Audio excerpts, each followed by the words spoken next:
ඔගේ දවසේ අපි සාකච්ඡාවට ලක් කළා. මට විනාඩි කිහිපයක් දෙන්න මේ ගරු කතානායකතුමා. මේ විශේෂයෙන්ම ලංකා ට්‍රාන්ස්ෆෝමර්ස් ලිමිටඩ් ආයතනයේ ඔවුන්ගේ මේ CEB එක සතුව විදුලි බල මණ්ඩලයේ කොටස් 63ක් තිබ්බා. ඒ වගේම පෞද්ගලික තව ආයතනයක් සතුව 27ක් තිබ්බා. හැබැයි LTL එකේ අධ්‍යක්ෂක මණ්ඩලයේ කොටසකටම ඒ LTL එකේ තියෙන දේපල උකසට තියලා ලබාගත් ණය කරහා වෙනම පෞද්ගලික ආයතනයක් ගොඩනගන්න සහ ඒ අර ඉතිරි කොටස් 27 මිලදී ගන්න අවස්ථාව සලසනවා.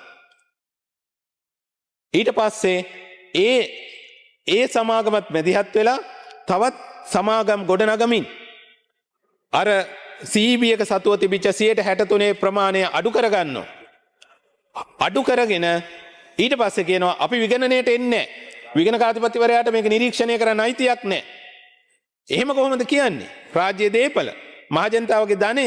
හැබැයි ඔවුන් ඒක අවභාවිතා කරමින් ඉන්නවා. මේ වගේම තමයි